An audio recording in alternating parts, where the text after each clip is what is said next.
ఆంధ్రప్రదేశ్లో e governance ద్వారా ప్రజలకు అనేక పనులను అందుబాటులోకి తెచ్చి కూటమి ప్రభుత్వం ఇప్పుడు మరో కీలక నిర్ణయం తీసుకుంది. రాష్ట్రంలో పౌర సరఫరాల సేవలను ప్రజలకు మరింత చేరువ చేసే దిశగా ప్రభుత్వం కీలక చర్యలు చేపట్టింది.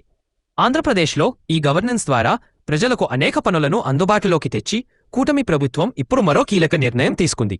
రాష్ట్రంలో పౌర సరఫరాల సేవలను ప్రజలకు మరింత చేరువ చేసే దిశగా ప్రభుత్వం కీలక చర్యలు చేపట్టింది.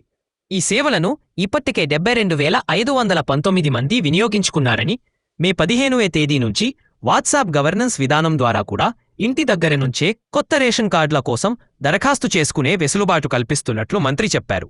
తెనాలిలోని తన క్యాప్ ఆఫీస్లో ఈ విషయాన్ని మీడియాతో వెల్లడించారు. ఈ నెల 8వ తేదీ నుంచి నూతన రైస్ కార్డుల జారీ, కార్డుల విభజన, చిరునామా మార్పు, కుటుంబ సభ్యుల చేర్పులు, తొలగింపులు, కార్డుల సరెండర్ వంటి 6 రకాల సేవలు గ్రామ వార్డు సచివాలయాల ద్వారా అందుబాటులోకి వచ్చాయని మంత్రి నాదెండ్ల మనోహర్ వివరించారు.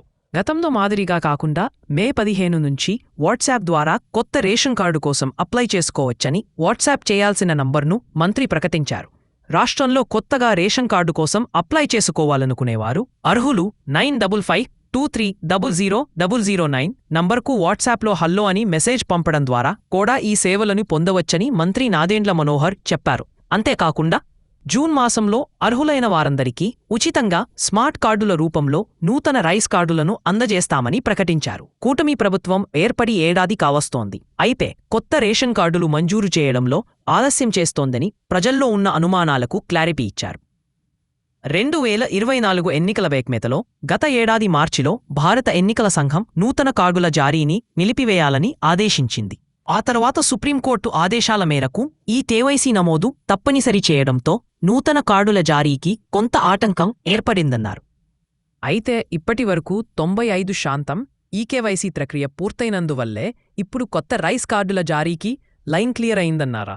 రాష్ట్రంలో 1,46,21,223 రైస్ కార్డులు ఉన్నాయి. వీటి ద్వారా సుమారు 4,24,59,028 మంది లబ్ధి పొందుతున్నారని మంత్రి తెలిపారు. 5 ఏళ్లలోపు పిల్లలు, 80 ఏళ్లు పైబడిన వృద్ధులకు ఈ కేవైసీ నుంచి మినహాయింపు ఇవ్వడంతో దాదాపు 6,45,765 మంది ఈ ప్రక్రియ అవసరం లేకపోయిందని మంత్రి నాదెండ్ల మనోహర్ తెలియజేశారు. ఇక రేషన్ కార్డుల అవకతవకలు, అప్డేట్స్లో భాగంగానే ఈ కేవైసీ పూర్తి చేసుకున్న ప్రతి ఒక్కరికీ ఉచితంగా స్మార్ట్ రేషన్ కార్డును అందజేస్తామని, ఈ కార్డులో కుటుంబ సభ్యులందరి వివరాలు పొందుపరచబడతాని మంత్రి వివరించారు. ఒంటరిగా నివసిస్తున్న వారితో పాటు 50 ఏళ్లు పైబడి వివాహం కానివారు, భార్యభర్తల నుంచి విడిపోయిన వారు, అనాథాశ్రమాల్లో నివసించే వృద్ధులు కూడా నూతన రైస్ కార్డుల కోసం దరఖాస్తు చేసుకోవచ్చని ఆయన స్పష్టం చేశారు. మొట్టమొదటిసారిగా లింగ మార్పిడి చేసుకున్న వారికి కూడా ఈ రైస్ కార్డు సేవలను అందుబాటులోకి తెస్తున్నట్లు మంత్రి ప్రకటించారు. రాష్ట్ర వ్యాప్తంగా గ్రామీణ ప్రాంతాల్లో పింఛను పొందుతున్న కళాకారులకు, కొండ ప్రాంతాల్లో నివసించే చెంచులు, యానాదులు వంటి 12 ఆదిమ గిరిజన తెగలకు, పీపీటీవై చెందిన వారికి ప్రత్యేకంగా ఏఏవై అంత్యోదయ అన్న యోజన కార్డులను మంజూరు చేయనున్నట్లు మంత్రి నాదెండ్ల మనోహర్ తెలిపారు. ఈ కార్డుల ద్వారా వారికి నెలకు 35 కిలోల బియ్యం అందజేయడం జరుగుతుందన్నారు.